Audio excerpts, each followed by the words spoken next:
അഖിൽ മാരർ. അദ്ദേഹം പറഞ്ഞത് സ്ത്രീകൾക്ക് പ്രസവിക്കുക എന്നുള്ളത് ഒരു എന്റർടൈൻമെന്റ് ആണ്. നമുക്ക് ഒരു സാധനത്തെ കുറിച്ച് പറയണമെന്നുണ്ടെങ്കിൽ അതിന്റെ ഒരു എക്സ്പീരിയൻസ് വേണം. മോസ്റ്റ് പെയിൻഫുൾ ആയിട്ട് ഒരു ഫേസ് ആണ് ലേബർ എന്ന് പറയുന്നത്. പുരുഷന്മാർക്ക് അതിനെ കുറിച്ച് ചിന്തിക്കാൻ പോലും പറ്റില്ല. ലങ്ങിലും നോസിലും ബ്രെയിനിലും പീരീഡ്സിന്റെ സമയത്ത് എങ്ങനെ എൻഡോമെട്രിയം യൂട്രസിൽ ആക്ടിവേറ്റ് ആവുന്നു, ഇതിനൊന്നും സാധാരണ തിയറി വെച്ച് എക്സ്പ്ലെയിൻ ചെയ്യാൻ പറ്റില്ല. വളരെ റെയർ ആണ് ബട്ട് കണ്ടുവരുന്നത്. ഗൈനക്കോളജിയിൽ തന്നെ ഒരുപാട് സൂപ്പർ അല്ലെങ്കിൽ സബ് സ്പെഷ്യലൈസേഷൻസ് വന്നിട്ടുണ്ട്. കീ ഹോൾ സർജറിയിലൂടെ ട്രീറ്റ് ചെയ്യാൻ പറ്റുന്ന ഒരു എക്സ്പെർട്ടീസ് ആണ്. അതിൽ പെടുന്ന ഒരു സൂപ്പർ സ്പെഷ്യാലിറ്റിയാണ് ഈ ഗൈനക്ലാപ്രോസ്കോപ്പി. എൻജോയബിൾ മൊമെന്റോ അല്ലെങ്കിൽ എൻജോയബിൾ ഫേസ് അല്ല ഒരു ലേബർ എന്ന് പറയുന്നത്. ഫസ്റ്റ് ആൻഡ് ഫോർമോസ്റ്റ് ഒരു ലേഡി തന്നെ അതിനെ കുറിച്ച് കമന്റ് ചെയ്യണം. No uterus no opinion. അതെ, പ്രസവത്തിന് ശേഷം സ്ത്രീകൾ മരിക്കുന്നത് കുറവുള്ള സംസ്ഥാനം കേരളമാണല്ലോ. മോർട്ടാലിറ്റി മോർബിഡിറ്റി, അതായത് ഡെത്ത് മാത്രമല്ല അതിനോടനുബന്ധിച്ചുള്ള സൈഡ് എഫക്ട്സോ അല്ലെങ്കിൽ അൺവാണ്ടഡ് എഫക്ട്സ് കുറയാൻ തുടങ്ങിയത്. കേരളം മാത്രം ഒരുപാട് സംസ്ഥാനങ്ങൾ വളർന്നു വരുന്നുണ്ട്, പക്ഷെ കേരളം അതിന്റെ ടോപ്പായിട്ട് നിൽക്കുന്നത്. ഇന്ന് എത്ര പേര് തയ്യാറായിരിക്കും വീട്ടിൽ തന്നെ ഒരു ഇൻസ്റ്റിറ്റ്യൂഷണൽ സപ്പോർട്ട് ഇല്ലാണ്ട് ഡെലിവറി ചെയ്യാനും ആ റിസ്ക് എടുക്കാനും? സ്ത്രീകൾ ഭയങ്കര കോംപ്ലിക്കേറ്റഡ് ആയിട്ടുള്ള ആളുകളാണെന്നാണ് പുരുഷന്മാർ പൊതുവെ പറയുന്നത്. What is endometriosis? എൻഡോമെട്രിയോസിസ് മാത്രമല്ല, സ്ത്രീകളിലെ ഏകദേശം എല്ലാ അസുഖങ്ങളും, അഡിനോമൈസിസ് ആയിക്കോട്ടെ, ഫൈബ്രോയിഡ് ആയിക്കോട്ടെ, ഒവേറിയൻ സിസ്റ്റ് ആയിക്കോട്ടെ, എല്ലാം ഹോർമോൺ ബേസ്ഡ് ഡിസീസസ് ആണ്. പീരീഡ്സ് അല്ലെങ്കിൽ ഫ്ലോ പുറത്തേക്ക് വരുന്നതിന് പകരം ഒരു 10-20% ട്യൂബിലൂടെ അകത്ത് വയറിലേക്ക് പോകുമ്പോഴാണ് എൻഡോമെട്രിയോസിന്റെ വൺ ഓഫ് ദ കോസസ് എന്ന് പറയുന്നത്. പീരീഡ്സ് ആവുന്ന സമയത്ത് പൂർണ്ണമായും പുറത്തു പോവാതിരിക്കുക, കുറച്ച് ബ്ലഡ് ഉള്ളിൽ തന്നെ കെട്ടി നിൽക്കുക, തിരിച്ച്, അതായത് reverse flow into the abdominal cavity. ഈ രണ്ട് ഹോർമോണിന്റെ ബാലൻസിലാണ് കംപ്ലീറ്റ് റീപ്രൊഡക്റ്റീവ് സിസ്റ്റവും കാര്യങ്ങളും വർക്ക് ചെയ്യുന്നത്. നമ്മുടെ ലൈഫ് സ്റ്റൈലിൽ വരുന്ന കുറെ ചേഞ്ചസ് കാരണം ഇതെല്ലാം ഇമ്പാക്ട് ചെയ്യുന്നത് നമ്മുടെ ഹോർമോണൽ ഇംബാലൻസിനെയാണ്.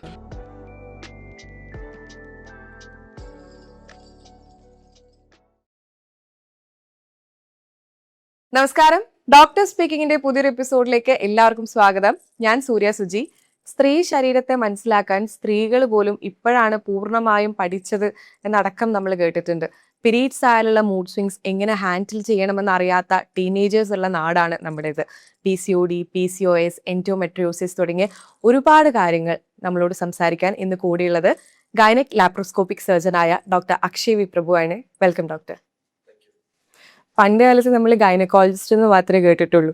എന്താണ് ഈ ഗൈനക് ലാപ്രോസ്കോപ്പിക് സർജൻ? ഗൈനക്കോളജിസ്റ്റ് എന്ന് പറയുന്നത് പണ്ട് ഒരു സ്പെഷ്യാലിറ്റി ആയിരുന്നു. അതായത് ഒരു ഗൈനക്കോളജി എന്നുള്ള സ്പെഷ്യാലിറ്റി എടുത്തു കഴിഞ്ഞാൽ ഫീമെയിൽ റിലേറ്റഡ് ആയിട്ടുള്ള എല്ലാ കണ്ടീഷനെയും ഒരുമിച്ച് ട്രീറ്റ് ചെയ്യാൻ എന്നുള്ളൊരു കോൺസെപ്റ്റ് ആയിരുന്നു. ഈവൻ ഞാൻ പോലും PG പഠിക്കുമ്പോൾ അങ്ങനെയായിരുന്നു. പക്ഷെ ഇപ്പൊ ഗൈനക്കോളജിയിൽ തന്നെ ഒരുപാട് സൂപ്പർ അല്ലെങ്കിൽ സബ് സ്പെഷ്യലൈസേഷൻസ് വന്നിട്ടുണ്ട്. അതിലൊരു സ്പെഷ്യലൈസേഷനാണ് ഈ ഗൈനക് ലാപ്രോസ്കോപ്പി അഥവാ കോമൺലി ഗൈനക് കീഹോൾ എന്ന് പറയുന്നത്. അതായത് ഗൈനക് കണ്ടീഷൻസിനെ എല്ലാം കീഹോൾ സർജറിയിലൂടെ ട്രീറ്റ് ചെയ്യാൻ പറ്റുന്ന ഒരു എക്സ്പെർട്ടീസ് ആണ്. അപ്പൊ അത് മാത്രമല്ല കുറെ സബ് സ്പെഷ്യാലിറ്റീസ് വന്നിട്ടുണ്ട്. ഇപ്പൊ ഗൈനക്കിൽ തന്നെ IVF സ്പെഷ്യലിസ്റ്റ്, IVF മാത്രം ചെയ്യുന്നത്, ഫെർട്ടിലിറ്റി മാത്രം നോക്കുന്ന ഒരു ഡോക്ടർ, അല്ലെങ്കിൽ ഫീറ്റൽ മെഡിസിൻ എന്ന് പറയുന്നത്, അതായത് ഗൈനക്കോളജിയിൽ ഫീറ്റസിനെ സ്കാൻ ചെയ്യുന്നതിന്റെ സ്പെഷ്യലൈസേഷൻ ഉള്ള ഡോക്ടർ. പിന്നെ ഗൈനക് ഓങ്കോളജി എന്ന് പറയും. അപ്പൊ ഗൈനക്കിൽ റിലേറ്റഡ് ആയിട്ടുള്ള ക്യാൻസേഴ്സിൽ മാത്രം ഫോക്കസ് ചെയ്ത് വർക്ക് ചെയ്യുന്ന ഡോക്ടേഴ്സ്. അപ്പൊ ആ ഗൈനക്കോളജി എന്ന് പറയുന്ന ഒരു ബ്രാഞ്ച് ഒരുപാട് സ്പ്ലിറ്റ് ഔട്ട് ചെയ്തിട്ട് കുറെ എക്സ്പെർട്ടീസ് അല്ലെങ്കിൽ സൂപ്പർ സ്പെഷ്യാലിറ്റീസ് വന്നിട്ടുണ്ട്. അതിൽ പെടുന്ന ഒരു സൂപ്പർ സ്പെഷ്യാലിറ്റിയാണ് ഈ ഗൈനക് ലാപ്രോസ്കോപ്പി. ഇപ്പൊ സോഷ്യൽ മീഡിയയിൽ വളരെ റീസെന്റ് ആയി ആളുകൾ എടുത്തലക്കുന്ന ഒരു കോൺട്രവേഴ്സി ഉണ്ട്. തൃക്കാക്കര BJP കാൻഡിഡേറ്റ് ആയിട്ടുള്ള അഖിൽ മാരർ. അദ്ദേഹം പറഞ്ഞത് സ്ത്രീകൾക്ക് പ്രസവിക്കുക എന്നുള്ളത് ഒരു എന്റർടൈൻമെന്റ് ആണ്. ആശുപത്രികളിൽ വന്നതിന് ശേഷമാണ് പ്രഗ്നൻസി അല്ലെങ്കിൽ ഡെലിവറി കോംപ്ലിക്കേറ്റഡ് ആയിട്ടുള്ളത്. ഒരു സാധാരണ മനുഷ്യൻ അദ്ദേഹത്തിന്റെ മണ്ടത്തരത്തിൽ നിന്ന് പറയുന്നത് കുഴപ്പമില്ല. ഇതൊരു പൊളിറ്റീഷ്യൻ ആണ്, ഒരു കാൻഡിഡേറ്റ് ആണ് ഇങ്ങനെ പറഞ്ഞിരിക്കുന്നത്. അത് അയാള് പറയുന്നത് തൊണ്ട തൊടാതെ വിഴുങ്ങാൻ വിശ്വസിക്കാൻ ഒരുപാട് പേരുമുണ്ട്. ഇതിനെതിരെ ഒരുപാട് സ്ത്രീകൾ രംഗത്ത് വന്നിട്ടുണ്ട്. എന്താണ് ആസ് എ ഗൈനക്കോളജിസ്റ്റ് ആ ഒരു സ്റ്റേറ്റ്മെന്റിനോട് പറയാനുള്ളത്? ആസ് എ ഗൈനക്കോളജിസ്റ്റ് ഞാൻ പ്രൈമർലി പറയാൻ ഉദ്ദേശിക്കുന്നത്, കീപ്പിംഗ് ദ കോൺട്രവേഴ്സി അസൈഡ്, ഒരു ലേഡീന്റെ ലേബർ എൻജോയബിൾ ആണോ അല്ലയോ എന്ന് ഐഡിയലി പറയേണ്ട ഒരു ലേഡി തന്നെയാണ്. നമുക്ക് ഒരു സാധനത്തെ കുറിച്ച് പറയണമെന്നുണ്ടെങ്കിൽ അതിന്റെ ഒരു എക്സ്പീരിയൻസ് വേണം. എനിക്ക് പോലും അത് പറയാൻ പറ്റില്ല. അത് ഞാൻ ആ ഒരു എക്സ്പീരിയൻസിലൂടെ കടന്നു പോയിട്ടില്ല. പക്ഷെ ഞാൻ ലിമിറ്റഡ് ആയിട്ട് കണ്ടുവെച്ചുള്ള ഒരു എക്സ്പീരിയൻസ് വെച്ച് പറയാണ്, അങ്ങനെ ഒരു എൻജോയബിൾ മൊമെന്റോ അല്ലെങ്കിൽ എൻജോയബിൾ ഫേസ് അല്ല ഒരു ലേബർ എന്ന് പറയുന്നത്. വളരെ ഇന്റൻസീവ് ആയിട്ട് one of the most painful ആയിട്ട് ഒരു ഫേസ് ആണ് ലേബർ എന്ന് പറയുന്നത്. ഒട്ടുമിക്ക സ്ത്രീകൾക്ക് അത് സഹിക്കാൻ പറ്റാറില്ല. പുരുഷന്മാർക്ക് അതിനെ കുറിച്ച് ചിന്തിക്കാൻ പോലും പറ്റില്ല. അപ്പോ അതിനെക്കുറിച്ച് എക്സ്പീരിയൻസ് ചെയ്യേണ്ട ആദ്യമായിട്ട് തന്നെ അതിനെക്കുറിച്ച് ഒരു കമന്റോ അല്ലെങ്കിൽ ഒരു ഒരു എക്സ്പീരിയൻസ് ഷെയർ ചെയ്യുന്നത് തെറ്റാണെന്ന് തോന്നുന്നു. ബട്ട് മെഡിക്കലി ആൻഡ് പ്രാക്ടിക്കലി കണ്ടുള്ള വെച്ച് it's a very painful and it's a very intensive phase. ആ ഒരു ഫേസിലൂടെ കടന്നു പോകുമ്പോഴത്തേക്കും അവർ ഉള്ള കഷ്ടപ്പാടും കാര്യങ്ങളും നമ്മൾ ആസ് എ ഗൈനക്കോളജിസ്റ്റ് കുറെ കണ്ടിട്ടുണ്ട്. അതുകൊണ്ട് തന്നെ അത് റിലീവ് ചെയ്യാൻ വേണ്ടി ഒരുപാട് കാര്യങ്ങൾ നമ്മൾ റിസർച്ചിലൂടെ, ഇപ്പൊ for example painless labour, epidural analgesia, അത് കൊടുത്തു കഴിഞ്ഞാലും 100% പെയിൻ ഫ്രീ ആണെന്ന് പറയാൻ പറ്റില്ല. പിന്നെ കുറെ ഗ്യാസസ്, അതുകൊണ്ട് പെയിൻ കുറയ്ക്കാൻ ഒന്നും പറ്റിയില്ല. ഒബ്സ്ട്രക്റ്റഡ് ലേബർ അങ്ങനത്തെ ഇഷ്യൂസ് വരികയാണെങ്കിൽ സിസേറിയൻ ഒരു മാർഗമായിട്ട് സ്വീകരിക്കാറുണ്ട്. അപ്പോൾ ഫസ്റ്റ് ആൻഡ് ഫോർമോസ്റ്റ് ഒരു ലേഡി തന്നെ അതിനെ കുറിച്ച് കമന്റ് ചെയ്യണം. No uterus no opinion. അതെ, അല്ല അത് മാത്രമല്ല, ബട്ട് അത് ഇല്ലാന്നുണ്ടെങ്കിൽ ആ ഒരു എക്സ്പീരിയൻസിലൂടെ പോയ ഒരാൾക്ക് ആണ് അത് ശരിക്കും പറയാൻ പറ്റുക. രണ്ടാമത്തെ കണ്ട വെച്ചൊരു അനുഭവം വെച്ച് അത് ഒരിക്കലും ഒരു എൻജോയബിൾ എക്സ്പീരിയൻസ് ആയിട്ട് എനിക്ക് തോന്നിയിട്ടില്ല. ഇപ്പൊ കേരളത്തെ വെച്ച് നോക്കുകയാണെങ്കിലാണല്ലോ ഈ ഇൻഫന്റ് മോർട്ടാലിറ്റി റേറ്റ് അല്ലെങ്കിൽ പ്രസവത്തിന് ശേഷം സ്ത്രീകൾ മരിക്കുന്നത് കുറവുള്ള സംസ്ഥാനം കേരളമാണല്ലോ. അപ്പോഴാണ് അഖിൽമാരാർ പോലുള്ള ഒരു വ്യക്തി വന്നിട്ട് ഹോസ്പിറ്റൽ വന്നതിന് ശേഷമാണ് സ്ത്രീകളുടെ ഡെലിവറി ഭയങ്കര കോംപ്ലിക്കേറ്റഡ് ആണ് എന്ന് പറയുന്നത്. ശരിക്കും ഈ ഹോസ്പിറ്റൽസ് സ്ത്രീകളുടെ ഡെലിവറീസിനെ, ആ ഒരു പെയിനിനെ കുറച്ചെങ്കിലും ഇല്ലാതാക്കുക, അവർക്ക് സുഖകരമായ രീതിയിൽ പ്രസവം നടത്തുക അല്ലേ ചെയ്യുന്നത്. ഇപ്പൊ പണ്ട് കാലത്ത് എന്ന് പറയുമ്പോഴത്തേക്കും സ്ത്രീകൾക്ക് അങ്ങനെ ഒരു ഓപ്ഷൻ ഉണ്ടായിരുന്നില്ല. ഇൻസ്റ്റിറ്റ്യൂഷണൽ ഡെലിവറി, അതായത് ഒരു ഇൻസ്റ്റിറ്റ്യൂഷനിൽ പോയി പ്രസവിക്കുക എന്നുള്ളൊരു ഓപ്ഷൻ പണ്ട് കാലത്ത് ആൾക്കാരുടെ അടുത്ത് ഉണ്ടായിരുന്നു. അപ്പൊ മെറ്റേണൽ മോർട്ടാലിറ്റി, അതായത് ഒരു പ്രസവം നടക്കുമ്പോൾ ഒരു അമ്മയോ കുഞ്ഞോ മരിക്കുന്നത് അതൊരു ഇവൻച്വാലിറ്റി, അതൊരു സൈഡ് എഫക്ട് അല്ലെങ്കിൽ അതിന്റെ ഒരു ഭാഗമായിട്ട് ആൾക്കാർ സൊസൈറ്റി അതിനെ ആക്സെപ്റ്റ് ചെയ്തിരുന്നു. പക്ഷെ കാലക്രമേണ ഹോസ്പിറ്റൽസ് കൂടുതൽ വന്നു, ഇൻസ്റ്റിറ്റ്യൂഷൻസ് കൂടുതൽ വന്നു. അപ്പോൾ ഇൻസ്റ്റിറ്റ്യൂഷണൽ ഡെലിവറി നടന്നു തുടങ്ങിയപ്പോഴാണ് ഇതിന്റെ മെറ്റേണൽ മോർട്ടാലിറ്റി മോർബിഡിറ്റിയും അതേപോലെ ഇൻഫന്റ് മോർട്ടാലിറ്റി മോർബിഡിറ്റി, അതായത് ഡെത്ത് മാത്രമല്ല അതിനോടനുബന്ധിച്ചുള്ള സൈഡ് എഫക്ട്സോ അല്ലെങ്കിൽ അൺവാണ്ടഡ് എഫക്ട്സ് കുറയാൻ തുടങ്ങിയത്. അതൊരു മേജർ ഫീറ്റ് ആണ് കേരളം നേടിയത്. കേരളം മാത്രം ഒരുപാട് സംസ്ഥാനങ്ങൾ വളർന്നു വരുന്നുണ്ട്, പക്ഷെ കേരളം അതിന്റെ ടോപ്പായിട്ട് നിൽക്കുന്നത്. ആ ഒരു ഫീറ്റിനെ ഇല്ലാതാക്കാൻ അല്ലെങ്കിൽ അതിനെ കാണാണ്ടിരിക്കാനും അതുകൊണ്ട് മാത്രമാണ് കോംപ്ലിക്കേഷൻസ് വന്നേ എന്ന് പറയുന്നത് എപ്പോഴും ഒരു വൺ സൈഡ് ലുക്ക് ആയിട്ടാണ് തോന്നുന്നത്. നമ്മൾ അതിനൊരു പ്രാക്ടിക്കലി റിസർച്ച് ഓറിയന്റഡും എവിഡൻസ് ബേസ്ഡ് ആയിട്ട് അതിനെ അസസ് ചെയ്താൽ മാത്രമേ അതിന്റെ പ്രോഗ്രസിനെ നമുക്ക് മനസ്സിലാക്കാൻ പറ്റുള്ളൂ. മറുവശത്ത് ചോദിക്കുകയാണെങ്കിൽ ഇപ്പൊ ഇന്ന് എത്ര പേര് തയ്യാറായിരിക്കും വീട്ടിൽ തന്നെ ഒരു ഇൻസ്റ്റിറ്റ്യൂഷണൽ സപ്പോർട്ട് ഇല്ലാണ്ട് ഡെലിവറി ചെയ്യാനും ആ റിസ്ക് എടുക്കാനും? വളരെ കയ്യിലുണ്ടാവുന്നല്ല, ആരും ഉണ്ടാവുമെന്ന് എനിക്ക് തോന്നുന്നില്ല. ഇൻസ്റ്റിറ്റ്യൂഷണൽ ഡെലിവറിനെ മാത്രം മുൻനിർത്തിക്കൊണ്ട് ഇത്രയും പ്രശ്നങ്ങൾ ഉണ്ടായി എന്ന് പറയുന്നത് ഒരു ശരിയായ സ്റ്റേറ്റ്മെന്റ് ആണെന്ന് എനിക്ക് തോന്നുന്നില്ല. സ്ത്രീകൾ ഭയങ്കര കോംപ്ലിക്കേറ്റഡ് ആയിട്ടുള്ള ആളുകളാണെന്നാണ് പുരുഷന്മാർ പൊതുവെ പറയുന്നത്. പ്രത്യേകിച്ച് സ്ത്രീകൾക്ക് ഇപ്പൊ സോഷ്യൽ മീഡിയ വന്നുകൊണ്ടാണെന്ന് തോന്നുന്നു നമ്മൾ ഒരുപാട് സ്ത്രീകളുടെ എക്സ്പീരിയൻസസ് കേൾക്കുന്നുണ്ട്, കാണുന്നുണ്ട്, ഈ ഹോർമോണൽ ചേഞ്ചസിനെ കുറിച്ച് അറിയുന്നുണ്ട്. ഇപ്പൊ ഏറ്റവും കൂടുതൽ കേട്ട് വരുന്ന ഒരു ടേമാണ് എൻഡോമെട്രിയോസിസ്. ശരിക്കും ഈ എൻഡോമെട്രിയോസിസ് പണ്ട് മുതലേ ഉണ്ടായിട്ടുണ്ടോ, അതോ ഇപ്പോൾ ഡയഗ്നോസ് ചെയ്യാൻ തുടങ്ങിയതുകൊണ്ടാണോ നമ്മൾ ഇതിനെ കുറിച്ച് കൂടുതൽ അറിയുന്നത്? What is endometriosis? ഇതിൽ രണ്ട് ആസ്പെക്ടും വരുന്നുണ്ട്. പണ്ട് മുതൽ ഉണ്ടായിരുന്നോ അത് ഇപ്പൊ കൂടുതൽ ഡയഗ്നോസ് ചെയ്യുന്നു, രണ്ട് ഘടകം ഇതിലുണ്ട്. പണ്ട് മുതൽ എൻഡോമെട്രിയോസിസ് ഉണ്ടായിരുന്നു, പക്ഷെ ഇതിന്റെ ഇൻസിഡൻസ് വളരെ കുറവായിരുന്നു. സെക്കൻഡ്ലി അതിന്റെ ഇൻസിഡൻസ് കൂട്ടാനും അതിന്റെ ഡിറ്റക്ഷൻ കൂട്ടാനും ഇന്ന് നമ്മുടെ കയ്യിലുള്ള ഒരുപാട് ടെസ്റ്റുകളും സ്കാനിങ്ങും MRI എല്ലാം ഹെൽപ്പ് ചെയ്തിട്ടുണ്ട് for sure. But definitely incidence കൂടിയിട്ടുണ്ട്. എൻഡോമെട്രിയോസിസ് മാത്രമല്ല, സ്ത്രീകളിലെ ഏകദേശം എല്ലാ അസുഖങ്ങളും, അഡിനോമൈസിസ് ആയിക്കോട്ടെ, ഫൈബ്രോയിഡ് ആയിക്കോട്ടെ, ഒവേറിയൻ സിസ്റ്റ് ആയിക്കോട്ടെ, എല്ലാം ഹോർമോൺ ബേസ്ഡ് ഡിസീസസ് ആണ്. അതായത് ഹോർമോണൽ ഇംബാലൻസ് കൊണ്ടുവരുന്ന ഡിസീസസ് ആണ്. എൻഡോമെട്രിയോസിനെ മാത്രം എടുത്തു പറയാനാണെങ്കിൽ എൻഡോമെട്രിയോസിന്റെ കൃത്യമായിട്ടുള്ള കാരണം ഇതുവരെയായിട്ട് മെഡിക്കൽ റിസർച്ചിന് കണ്ടുപിടിക്കാൻ പറ്റിയിട്ടില്ല. പക്ഷെ വൺ ഓഫ് ദ റീസൺസ് എന്ന് പറയുന്നത് മെൻസസിന്റെ സമയത്ത് നടക്കുന്ന ആ ഒരു പീരീഡ്സ് അല്ലെങ്കിൽ ആ ഫ്ലോ പുറത്തേക്ക് വരുന്നതിന് പകരം ഒരു 10-20% ട്യൂബിലൂടെ അകത്ത് വയറിലേക്ക് പോകുമ്പോഴാണ് എൻഡോമെട്രിയോസിന്റെ വൺ ഓഫ് ദ കോസസ് എന്ന് പറയും. റെട്രോഗ്രേഡ് മെൻസ്ട്രേഷൻ തിയറി എന്ന് പറയും. പക്ഷെ ഇതെല്ലാ എൻഡോമെട്രിയോസിനെയും നമുക്ക് സബ്സ്റ്റാൻഷിയേറ്റ് ചെയ്യാൻ പറ്റാം, പക്ഷെ one of the most commonly accepted തിയറിയാണ്. പക്ഷെ എൻഡോമെട്രിയോ ഇംപ്ലാന്റ് അവിടെ വളരണം എന്നുണ്ടെങ്കിൽ ബോഡിയിൽ ഹോർമോണൽ എക്സസ്, അതായത് ഈസ്ട്രോജൻ ഹോർമോണിന്റെ എക്സസ് ഉണ്ടാവും. അപ്പോൾ ഈ ഈസ്ട്രോജൻ ഹോർമോണിന്റെ എക്സസോ അല്ലെങ്കിൽ ഹോർമോണൽ ഇംബാലൻസ് ഉണ്ടാവാൻ ഡെഫിനറ്റ് ആയിട്ട് ഇന്ന് മാറി വരുന്ന ലൈഫ് സ്റ്റൈൽ ഹെൽപ്പ് ചെയ്തിട്ടുണ്ട്. അത് ഡയഗ്നോസിസ് മുഖേന അതിന്റെ ഡിറ്റക്ഷനും കൂട്ടിയിട്ടുണ്ട്. അപ്പൊ ഉണ്ടായിരുന്നു ഇൻസിഡൻസ് കുറവായിരുന്നു. ഇന്ന് ഇൻസിഡൻസ് ഒരുപാട് കൂടി വന്നിട്ടുണ്ട്. ഹോർമോണൽ ഇംബാലൻസ് കൂടിയത് കാരണം അത് നമുക്ക് ഡിറ്റക്ട് ചെയ്യാനും ട്രീറ്റ് ചെയ്യാനും പറ്റുന്നുണ്ട്. അപ്പൊ നമ്മൾ പീരീഡ്സ് ആവുന്ന സമയത്ത് നമ്മുടെ ബ്ലഡ് പൂർണ്ണമായും പുറത്തു പോവാതിരിക്കുക, കുറച്ച് ബ്ലഡ് ഉള്ളിൽ തന്നെ കെട്ടി നിൽക്കുക, അതിനാണ് എൻഡോമെട്രിയോസിസ് എന്ന് പറയുന്നത് അല്ലെ? ഇതിലൊരു ചെറിയ കറക്ഷൻ ഉള്ളത്, പൂർണ്ണമായിട്ട് ബ്ലഡ് പുറത്തു പോകുന്നില്ല, അകത്ത് കെട്ടി നിൽക്കുകയല്ല ചെയ്യുന്നത്. യൂട്രസിൽ നിന്ന് ഫെലോപ്പിയൻ ട്യൂബ് വഴി തിരിച്ച്, അതായത് reverse flow into the abdominal cavity, അതായത് യൂട്രസിന്റെ പുറകില്, അണ്ടാശയത്തില്, അങ്ങനത്തെ സ്ഥലങ്ങളിലേക്ക് റിവേഴ്സ് ഫ്ലോ വരുന്നത്. പക്ഷെ വീണ്ടും ഞാൻ എടുത്തു പറയുന്നു, ഇത് ഉള്ള ഒരുപാട് തിയറികളിൽ ഒരൊറ്റ തിയറി മാത്രമേ ഉള്ളൂ. ഓക്കെ. ഇത് ലോക്കലൈസ്ഡ് ആയിട്ടുള്ള എൻഡോമെട്രിയോസിസ്, അതായത് പെൽവിസിലുള്ള എൻഡോമെട്രിയോസിനെ എക്സ്പ്ലെയിൻ ചെയ്യാൻ ഈ തിയറി ഹെൽപ്പ് ചെയ്യും. പക്ഷെ എൻഡോമെട്രിയോസിസ് ചിലപ്പോ ലങ്സിലും ലിവറിലും മൂക്കിലും ബ്രെയിനിലും വരെ കാണുന്നുണ്ട്. അങ്ങനത്തെ സിവിയർ ആയിട്ടും റെയർ കണ്ടീഷൻസ് ഉണ്ട്. ആ കണ്ടീഷൻസിനെല്ലാം ഇതിന് എക്സ്പ്ലെയിൻ ചെയ്യാൻ പറ്റില്ല. അതിന് എക്സ്പ്ലെയിൻ ചെയ്യാൻ വേറെ കുറെ തിയറീസ് ഉണ്ട്. ഓക്കെ. ഇത് ആദ്യമായിട്ടാ കേട്ടോ ഈ ലങ്സ് ലിവറിലൊക്കെ എൻഡോമെട്രിയോസിസ് ഉണ്ടെന്ന് പറയുന്നത്. ഇത് ഈ പീരീഡ്സിന്റെ ഒരു വളരെ ഹൈ ആയിട്ടുള്ള ഒരു റിസ്ക്, ഒരു പ്രശ്നമാണോ ഈ ലങ്സ് ലിവറിലൊക്കെ വരുന്നത്? ഇതിൽ ഇൻട്രസ്റ്റിംഗ് ആയിട്ടുള്ള ഒരു ഫിനോമിനൻ എന്ന് പറഞ്ഞാൽ പീരീഡ്സ് വരുന്ന സമയത്ത് ചിലവർക്ക് മൂക്കിന്ന് ബ്ലഡ് വരും, അല്ലെങ്കിൽ പീരീഡ്സ് വരുന്ന സമയത്ത് ചുമയ്ക്കുമ്പോൾ ചോര തുപ്പും, ഈ പീരീഡ്സ് വരുന്ന സമയത്ത് ബ്രെയിനിന് സ്ട്രോക്കിന്റെ സിംറ്റംസ് കാണിക്കും. ഇതെല്ലാം കാരണം എന്ന് വെച്ചാൽ ഈ എൻഡോമെട്രിയോട്ടിക് ഇംപ്ലാന്റ്സ് ലങ്ങിലും നോസിലും ബ്രെയിനിലും പീരീഡ്സിന്റെ സമയത്ത് എങ്ങനെ എൻഡോമെട്രിയം യൂട്രസിൽ ആക്ടിവേറ്റ് ആവുന്നു അതുപോലെ തന്നെ ഇന്ന ഭാഗങ്ങളിലും ആക്ടിവേറ്റ് ആവുമ്പോഴത്തേക്കും അതേ സ്വഭാവം അവിടെ പ്രകടിപ്പിക്കുകയാണ്. അവിടെ നിന്ന് ബ്ലീഡിംഗ് ഉണ്ടാവും. ഇതിനൊക്കെയാണ് എറ്റിപ്പിക്കൽ സൈറ്റ്സ് ഓഫ് എൻഡോമെട്രിയോസിസ് എന്ന് പറയും. ഇതിനൊന്നും സാധാരണ തിയറി വെച്ച് എക്സ്പ്ലെയിൻ ചെയ്യാൻ പറ്റില്ല, വളരെ റെയർ ആണ്, ബട്ട് കണ്ടുവരുന്നത്. നമുക്ക് ആകെ അറിയുന്നത് പീരീഡ്സിന്റെ സമയത്ത് മൂഡ് സ്വിങ്സ് വരുന്നത് മാത്രമാണ്. ഇപ്പോഴാണ് പീരീഡ്സിന്റെ സമയത്ത് ഞാൻ ആദ്യമായിട്ടോ കേൾക്കുന്നത് മൂക്കുന്ന ബ്ലഡ് വരുന്നോ, നമുക്ക് ഒരു സ്ട്രോക്കിന്റെ ഒരു അവസ്ഥ നമ്മൾ നേരിടുന്നതൊക്കെ ആദ്യമായിട്ടാണ് കേൾക്കുന്നത്. എനിക്ക് തോന്നുന്നു ഇത് ഒരുപാട് പേർക്കും ഒരു പുതിയ ഒരു അറിവായിരിക്കും എന്ന് തോന്നുന്നു. പിന്നെ ഇതിൽ കുറച്ചും കൂടെ കോമൺ ആയിട്ടുള്ളത് 2-3 സിസേറിയൻ കഴിയുന്ന ആൾക്കാരിൽ പലപ്പോഴും പീരീഡ്സ് വരുന്ന സമയത്ത് സിസേറിന്റെ സ്കാർ, അതായത് നമ്മുടെ വയറിൽ വരുന്ന സ്കാറിന്റെ സ്ഥലത്ത് റെഡ്നെസ്, പെയിൻ, ചിലപ്പോൾ ചെറിയ തോതിൽ ബ്ലീഡിംഗ് ഉണ്ടാവും. ഇതിനാണ് സ്കാർ എൻഡോമെട്രിയോസിസ് എന്ന് പറയും. ഇതിപ്പോ വളരെ കൂടുതൽ കോമൺ ആയിട്ട് വന്നുകൊണ്ടിരിക്കുക. എന്താ കാരണം എന്ന് വെച്ചാൽ സിസേറിയന്റെ റേറ്റ് ഇന്ന് സൊസൈറ്റിയിൽ ഒരുപാട് കൂടുന്നുണ്ട്. അപ്പൊ സിസേറിയന്റെ റേറ്റ് കൂടുന്നതോറും സ്കാർസും കൂടുന്നുണ്ട്, സ്കാർ റിലേറ്റഡ് എൻഡോമെട്രിയോസിസും കൂടുന്നുണ്ട്. അപ്പൊ ഇതെങ്ങനെ ഒരു കോറിലേഷൻ ഉണ്ടെങ്കിൽ, അതായത് പീരീഡ്സിന്റെ സമയത്ത് മാത്രമാണ് അവിടെ പെയിൻ വരുന്നത്, അല്ലെങ്കിൽ അവിടെ റെഡ്നെസ് ഓഫ് ബ്ലീഡിംഗ് വരുന്നെങ്കിൽ നമുക്ക് ഡയറക്റ്റ് ആയിട്ട് കോറിലേറ്റ് ചെയ്യാം ഇത് സ്കാർ എൻഡോമെട്രിയോസിസ് ആണ്. അത് സ്കാറിൽ ഇംപ്ലാന്റ് ചെയ്ത എൻഡോമെട്രിയോസിന്റെ കാരണമാണ് ഇഷ്യൂസ് വരുന്നത്. ഈ എൻഡോമെട്രിയോസിസ് എന്തുകൊണ്ടാണ് ഇപ്പോ വളരെയധികം കൂടുതലായിട്ട് വന്നത്? ഞാൻ ആദ്യം തന്നെ തുടങ്ങിയതുപോലെ ഈ എൻഡോമെട്രിയോസിസ് മാത്രമല്ല, സ്ത്രീകളിലെ ഒട്ടുമിക്ക അസുഖങ്ങളും ഹോർമോണൽ ഇംബാലൻസ് കാരണം വരുന്നത്. രണ്ട് ഹോർമോൺസ് ആണ് മേജറായിട്ട് ഡോമിനേറ്റ് ചെയ്യുന്നത് സ്ത്രീകളുടെ ശരീരത്തിൽ. ഒന്ന് ഈസ്ട്രോജൻ ഹോർമോൺ, ഒന്ന് പ്രൊജസ്ട്രോൺ ഹോർമോൺ. വളരെ ലേമാൻ ടേംസിൽ പറയണമെന്നുണ്ടെങ്കിൽ നമുക്ക് ഈസ്ട്രോജൻ ഹോർമോൺ കുറച്ച് ഡിസ്ട്രക്റ്റീവ് എന്ന് പറയാൻ പറ്റില്ല, കുറച്ച് ദോഷകരമായിട്ടുള്ള ഒരു ഹോർമോൺ ആണ്. എന്നാലും കുറെ എഫക്ട്സ് ഉണ്ട്, നല്ല എഫക്ട്സ് ഉണ്ട് ബോഡിയിൽ, പക്ഷെ അത് എക്സസ് ആവുമ്പോഴത്തേക്കും ദോഷകരമാണ്.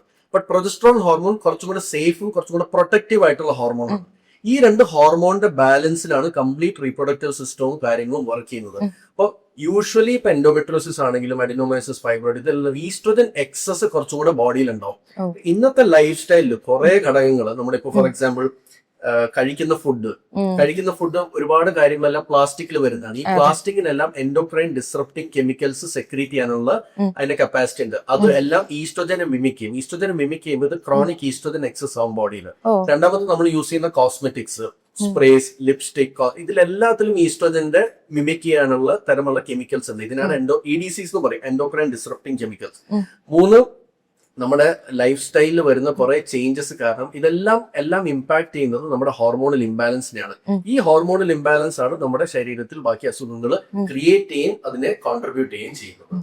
അപ്പൊ ഈ സ്വിഗ്ഗി സൊമാറ്റോ ഒക്കെ ഈ എൻഡോമെട്രിയോസിനെ കൂട്ടുന്നുണ്ടെന്നാണോ പറയുന്നത്? സ്വിഗ്ഗി സൊമാറ്റോ മാത്രമല്ല, ടെക്നോളജി റിലേറ്റഡ് ആയിട്ട് എന്തും വരുന്നു. അതിൽ ഏറ്റവും കൂടുതൽ വരുന്നു പണ്ടത്തെ കാലത്തും ഇന്നത്തെ കാലത്തും ദർസ് A very high input output imbalance എന്ന് പറയും. അതായത് പണ്ട് കാലത്തൊന്നും ജസ്റ്റ് ആലോചിച്ചു, എന്റെ വീട്ടിലാണെങ്കിൽ പണ്ട് ടിവിയിൽ പോലും ഒരു റിമോട്ട് ഉണ്ടായിരുന്നില്ല. ടിവിയിൽ ഒരു ചാനൽ ചേഞ്ച് ചെയ്യുമ്പോൾ നടന്നു പോയ ചാനൽ ചേഞ്ച് ചെയ്തിട്ട് വന്നിരിക്കാം. പിന്നെ പണ്ട് വൈകുന്നേരം സമയത്തോടെ പാടത്ത് പോയി കളിക്കുക, ക്രിക്കറ്റ് കളിക്കുക, മറ്റേ മരം കയറുക, മാങ്ങ പറിക്കുക, അങ്ങനത്തെ കാര്യങ്ങളൊക്കെ ആയിരുന്നു. പിന്നെ എന്തെങ്കിലും സാധനം മേടിക്കണമെങ്കിൽ ഏതെങ്കിലും ഒരു കടയിൽ പോയിട്ട് സാധനം മേടിച്ചോണ്ട് വരണം. ഒരു ബിരിയാണി കഴിക്കണമെങ്കിൽ ഞായറാഴ്ച ആവാൻ വെയിറ്റ് ചെയ്യണം. കുടുംബത്തോടെ ബിരിയാണി കഴിക്കാൻ പുറത്ത് പോയാലേ അത് പറ്റുള്ളൂ. പക്ഷെ ഇന്നൊന്നും മാറി നിന്നൊന്നും ആലോചിച്ച് നോക്കിയാൽ ഇന്ന് വീട്ടിലിരുന്ന് തന്നെ സ്വിഗ്ഗി, സൊമാറ്റോ, ഇൻസ്റ്റന്റ് ആയിട്ട് ആ കാര്യങ്ങൾ അർദ്ധരാത്രി ആണെങ്കിലും രാവിലെ ആണെങ്കിലും എപ്പോ വേണമെങ്കിലും ബിരിയാണി കഴിക്കാം. അത് മാത്രമല്ല, ആരും എവിടെയും പോയി കളിക്കാറില്ല, കൂടുതലും പബ്ജി പോലത്തെ ഗെയിംസ് ആണ് കളിക്കുന്നത്. അപ്പോൾ ഇൻപുട്ട് ഒരുപാട് കൂടിയിരിക്കുന്നു, ഔട്ട്പുട്ട് ഒരുപാട് കുറഞ്ഞിരിക്കുന്നു.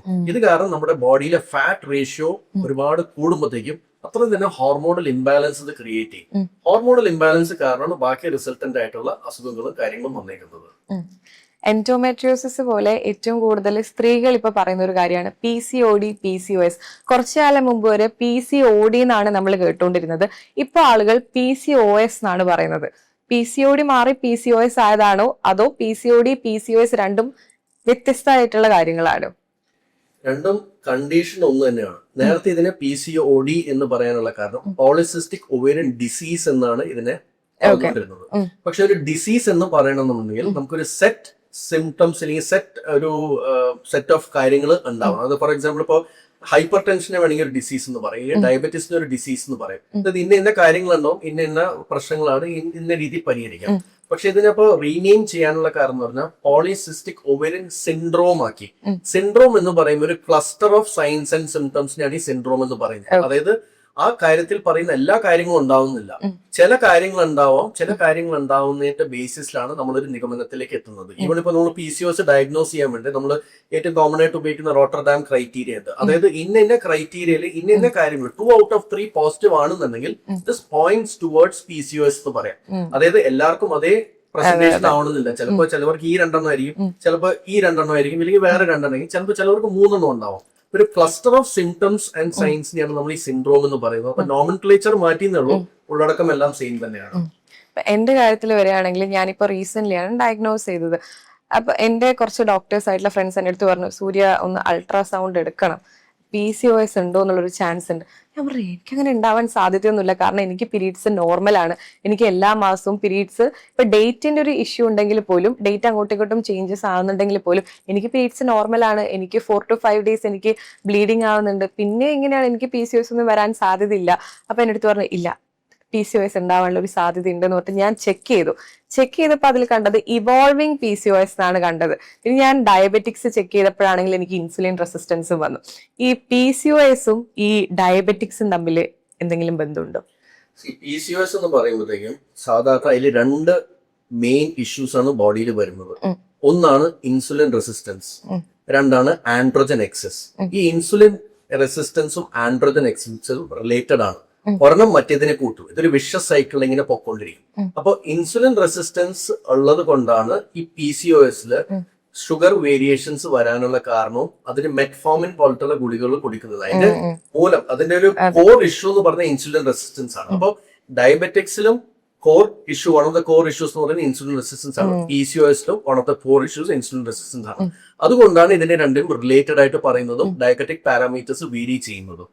പിന്നെ നേരത്തെ പറഞ്ഞ പോലെ ഇപ്പോൾ PCOS ആൾക്കാരിൽ നമുക്ക് ഡയഗ്നോസ് ചെയ്യാൻ 2-3 ഫാക്ടേഴ്സ് ആണ് നമ്മൾ യൂസ് ചെയ്യാറ്. ഒന്ന് ഏറ്റവും കോമൺ ആയിട്ട് ആദ്യം പറഞ്ഞ പോലെ ഇറഗുലർ മെൻസസ്. ഇറഗുലർ മെൻസസ് ആണ് one of the most common pillars നമുക്ക് ഡയഗ്നോസിസ് ഹെൽപ്പ് ചെയ്യുന്നത്. രണ്ടാമത്തത് ഇൻസുലിൻ റെസിസ്റ്റ് അല്ലെങ്കിൽ ആൻഡ്രോജൻ എക്സസ്. ഏറ്റവും കോമൺ ആയിട്ട് ലേമൻ ടോമി പറയണെങ്കിൽ മുഖത്ത് വരുന്ന രോമ വളർച്ച, അല്ലെങ്കിൽ വയറിലോ കയ്യിലോ കൂടുതലെല്ലാം രോമ വളർച്ച, അല്ലെങ്കിൽ രോമ വളർച്ച ഇല്ലെങ്കിൽ പോലെ തന്നെ ചിലപ്പോൾ മാസത്തിൽ ഒരു പ്രാവശ്യം മാത്രം വാക്സിൻ ചെയ്തുകൊണ്ടിരിക്കുന്നവർക്ക് ചിലപ്പോൾ 2-3 പ്രാവശ്യം വാക്സിൻ ചെയ്യും. ഫ്രീക്വൻസി കൂട്ടേണ്ടി ഷേവിംഗ് ആൻഡ് വാക്സിന്. രണ്ടാമത് ഇൻസുലിൻ റെസിസ്റ്റൻസിന്റെ കാണുന്ന ഫീച്ചേഴ്സ് പറയും കഴുത്തിലൊരു ബ്ലാക്ക് പാച്ചസ്, കഴുത്തില് ആംപിറ്റ്സിലൊക്കെ വരുന്ന ബ്ലാക്ക് പാച്ചസ് കാണും. അക്കാന്തോസിസ് നൈഗ്രിക്കൻസ് പറയും മെഡിക്കൽ ടേമിൽ. കോമൺ ടേമിൽ അതിന്റെ ബ്ലാക്ക് പാച്ചസ് ഇൻസുലിൻ റെസിസ്റ്റൻസിന്റെ സൈൻ ആണ്.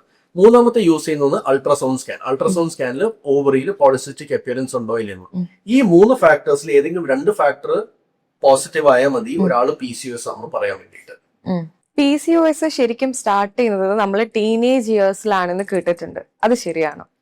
PCOS ഇപ്പൊ ടീനേജ് ഇയറിൽ തന്നെ സ്റ്റാർട്ട് ചെയ്യണമെന്നില്ല, but as early as teenage ഇയേഴ്സിൽ സ്റ്റാർട്ട് ചെയ്യാം. ഈവൻ ലേറ്റർ ആണെങ്കിലും ഇത് വരാം. ഇത് പ്യുവർലി ഒരു ഹോർമോണൽ ഇംബാലൻസ് ആയിട്ട് വരുന്ന ഒരു ഇഷ്യൂ ആണ്. ഇതിൽ 2 കോമ്പണൻസ് ഉള്ളതെന്ന് പറഞ്ഞാൽ ചെറിയൊരു ജനറ്റിക് കോമ്പണന്റ് ഉണ്ട്. അത് കൂടാണ്ട് രണ്ടാമത്തെ വരുന്നത് lifestyle modification, lifestyle issues. ഈ ലൈഫ് സ്റ്റൈലിന്റെ വേരിയേഷൻ കാരണം ഞാൻ നേരത്തെ പറഞ്ഞ പോലെ വരുന്ന fat excess in the body, അത് കാരണമാണ് ഈ ഈസ്ട്രോജൻ പ്രൊജസ്ട്രോൺ ഹോർമോണിന്റെ ഇംബാലൻസ് വരുന്നത്. അതിലേക്ക് കോൺട്രിബ്യൂട്ട് ചെയ്യുന്നതാണ് ഇൻസുലിൻ റെസിസ്റ്റൻസും ആൻഡ്രോജൻ എക്സസും. ഇതിന്റെ എല്ലാത്തിന്റെ ഒരു മിക്സ് വരുമ്പോൾ നമ്മുടെ കംപ്ലീറ്റ് ആയിട്ട് പെർഫെക്റ്റ് ആയിട്ട് നടന്നുകൊണ്ടിരിക്കുന്ന ഹോർമോണൽ സൈക്കിൾ നമ്മുടെ ബോഡിയിൽ ഡിസ്റപ്റ്റ് ആയിട്ട് നമ്മുടെ PCOS റിസൾട്ട് തരും. PCOS ഒന്നുകൂടെ എക്സ്പ്ലെയിൻ ചെയ്യണമെങ്കിൽ പറയാം, മാസാമാസം മെൻസസ് വരുന്ന ഒരു സൈക്കിൾ എന്ന് പറയുമ്പോൾ 14ാമത്തെ ദിവസം സാധാരണ അണ്ടാശയത്തിൽ ഫോളിക്കിൾസ് വളർന്ന് വലുതായി ഒരു ഡോമിനന്റ് ഫോളിക്കിൾ ഉണ്ടാവും. ആ ഡോമിനന്റ് ഫോളിക്കിൾ ഏകദേശം ഒരു 14ാമത്തെ ദിവസം പൊട്ടുമ്പോഴാണ് അതിൽ നിന്ന് അണ്ടം പുറത്തു വരുന്നത്. ഈ അണ്ടം പുറത്തു വരുന്നതിനാണ് ഓവുലേഷൻ എന്ന് പറയുന്നത്. ഈ ഓവുലേഷൻ വന്നു കഴിഞ്ഞിട്ട് 14 days വരെ വെയിറ്റ് ചെയ്തിട്ട് പ്രഗ്നൻസി ആവുന്നില്ല എന്നുണ്ടെങ്കിൽ കംപ്ലീറ്റ് ആയിട്ട് ഗർഭപാത്രത്തിന്റെ ഇന്നർ ലൈനിങ് ആയിട്ട് എൻഡോമെട്രിയം ഷെഡ് ചെയ്തിട്ട് മെൻസസ് അല്ലെങ്കിൽ പീരീഡ്സ് വരും. ഇതാണ് നോർമൽ സൈക്കിൾ നടക്കുന്നത്.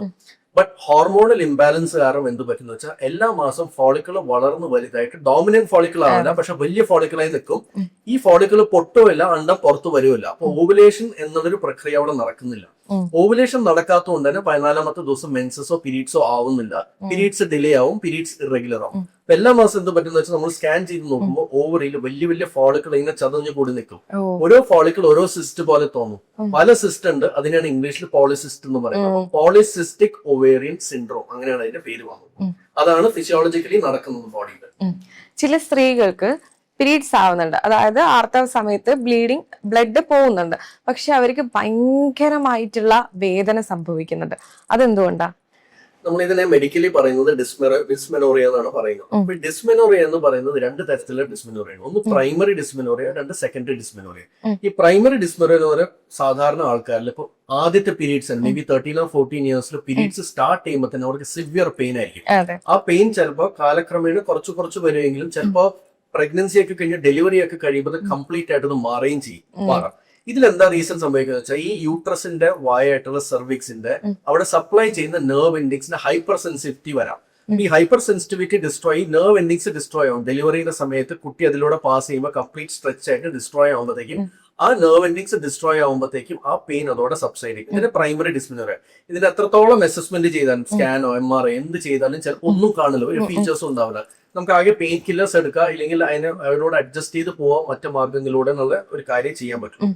രണ്ടാമത്തെ വരുന്നതാണ് സെക്കൻഡറി ഡിസ്മെനോറിയ. അതായത് ആദ്യം പീരീഡ്സ് വന്ന് കുറെ വർഷങ്ങൾ പെയിൻ ഒന്നും ഉണ്ടായിരിക്കില്ല, പിന്നീട് പതുക്കെ പെയിൻ സ്റ്റാർട്ട് ചെയ്തു, അല്ലെങ്കിൽ പെയിൻ ഉള്ള പെയിൻ തന്നെ ഒരുപാട് വർദ്ധിച്ചു തുടങ്ങും. ഈ കണ്ടീഷൻസിലെല്ലാം ചിലപ്പോൾ എന്തെങ്കിലും പ്രീ എക്സിസ്റ്റിംഗ് കോസസ് ഉണ്ടാവും. ചിലപ്പോൾ ഫൈബ്രോയിഡ് ആവും, ചിലപ്പോൾ എൻഡോമെട്രിയോസിസ് ആവും, ചിലപ്പോൾ അഡിനോമയോസിസ് ആവും. ഇതിലൊക്കെ നമ്മൾ സ്കാനോ MRI ചെയ്ത് തക്കതായിട്ടുള്ള കാരണങ്ങളുണ്ടാവും. ആ കാരണങ്ങൾ ട്രീറ്റ് ചെയ്യാത്തടത്തോളം കാലം ആ പെയിൻ സബ്സൈഡ് ആവില്ല. അപ്പൊ ഇത് ഏത് കാറ്റഗറിയിലാണെന്ന് നോക്കിയിട്ട് വേണം നമുക്ക് അതിന്റെ അസസ്മെന്റ് ചെയ്ത് ഇവാലുവേറ്റ് ചെയ്ത് എന്ത് തരത്തിലുള്ള ട്രീറ്റ്മെന്റ് എന്ന് ഡിസൈഡ് ചെയ്യാം.